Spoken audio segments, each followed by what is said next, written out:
Welcome back. We've been discussing the first quarter GDP numbers that have come in below market expectations and the general state of the Indian economy in the global context with Rob Subramanian of Nomura, Pranab Sen, the former chairman of the Statistics Commission, Samiran Chakrabarti of Citi and Abhishek Upadhyay of ICICI Securities Primary Dealership. Gentlemen, thank you for your patience. Abhishek, there is a bit of a nuanced difference of opinion in terms of how serious the current account deficit problem could be. But what is your estimate of the Reserve Bank's rate hiking cycle? The Fed seems to be hawkish. There could be pressure on the CAD. And therefore, what is the rate cycle? Can it impact growth? Well, I agree. So CAD is a concern. So in percentage of GDP terms, we may be tracking far lower compared to, say, the taper tantrum period. But absolute CAD at more than $100 billion is going to be challenging to fund in the environment that we are talking about. Of course, it is possible that there is a lot of speculation right now on India getting included in international bond indices. That process could start next year. But this story has played out in the past, hasn't worked out well. So we have to watch that space. I do think RBI needs to be mindful of external sector situation to not overestimate how much leeway they have in framing policy here. Also, inflation is reasonably high. So core inflation at 6%, food inflation showing no clear signs of any sharp deceleration should mean that RBI should try and take real policy rates at least towards zero levels by the end of this fiscal year, and perhaps positive next year. So we continue to assume RBI will front load policy tightening, expect at least 35 basis points rate hike in September, perhaps 50, assuming what Fed does, what ECB does. And at 6% they may pause, but it is likely that there will be some more rate hikes after that also. Okay, so what's the impact of all that on consumption? I'm coming to that point in a minute, but Samiran, since you spoke about demand, let me scratch that point further. A lot of IT companies are now pulling back their variable pay. Is this urban consumption engine very strong in Q1? Can it continue in the second half? So, Lata, we just did an analysis of about 3,000 listed companies' wage cost growth data. And what it shows is that while the wage cost growth momentum for IT has slowed down, the non-IT pack, the momentum has improved a little. So what we are hoping for is that while the IT slowdown continues for the next couple of quarters, for rest of the sectors, if this momentum persists for a bit longer, then maybe the overall wage growth momentum is not that badly impacted. So right now, for the first quarter, the overall wage cost growth was at 12.7%, which is running much higher than the inflation rate.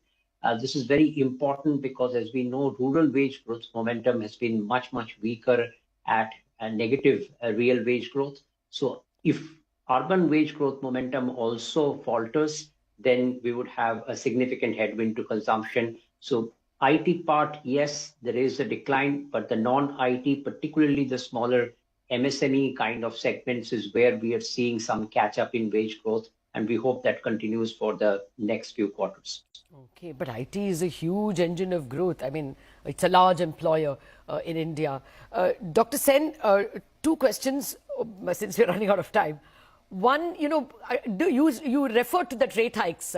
Do you think if things go as high as what Abhishek is saying, 6.25% or thereabouts in terms of interest rates, will that impact consumption so much? After all, this is a country which has seen, 9% and 10% home loan rates forever. So will it really impact consumption so much? At the moment, no, I don't think so. But, RBI has a bit of a problem on its hands. On one hand, the inflation story demands rate hikes. And given, what's happening in the rest of the world, the rate hikes will have to happen.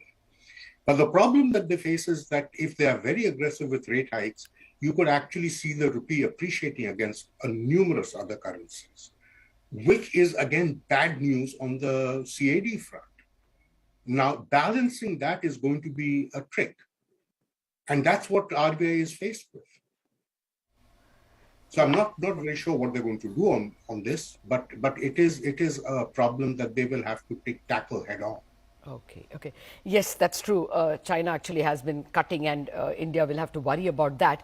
But Dr. Sen, anything in these numbers and the past few numbers that worries you about our trend growth? I mean, with a base like that, we should have been 7% and above this year. If we are not managing it this year, subsequent years will we manage it all? Yeah, I mean, again, the real question that we need to ask is, where is the weakness? As you said, consumption seems to be coming back fairly strongly, but that consumption seems to get reflected much more in a worsening of the CAD than in the growth. Okay. I mean, what we should have wanted is that growth should have been 7.5% and CAD should have been 2.5%. Fair point. Rob, that's the final question to you. Any comments on India's trend growth? Anything that you're picking up in terms of longer term? Will we get to that coveted 7%, or are there some persistent weaknesses? I'd say two things, Lata. I think Mr. Sen was very right in terms of what India needs for higher trend growth is a lot more investment, not a lot more consumption. I think the risk of higher consumption is a wider current account deficit. So there needs to be more efforts to promote capex and infrastructure spending, soft and hard. That's not going to be easy in an environment where interest rates are going up. The second thing, which I think is a constraint on higher potential growth, is India's fundamentals, which have deteriorated. If you're looking at the fiscal position, if you look at the current account position, if you look at inflation, that makes it harder to have higher trend growth in the medium term. So I think that's another kind of headwind that needs to be resolved. And to be fair to India, India is by no means the only one facing weaker fundamentals. It's a global situation right now. Okay. Well, I have the final question. Dr. Sen has already said that he was expecting only a 6.5 odd growth for the current year. Samiran's printed number is 6.7%. Rob, will you be lowering the India forecast?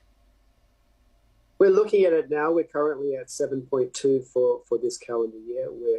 The risk is we could potentially lower it. Abhishek? We are retaining 7.2%, but clear downside risk to that. Okay. Gentlemen, thank you very much for joining me. There are two people who are looking at sub 7% growth for the current year and two people who have downside risks to their 7.2% growth. That's a slightly pessimistic interpretation of the GDP numbers, but we have to live with it. Thank you very much for watching this edition of Indianomics. More news and updates lined up for you.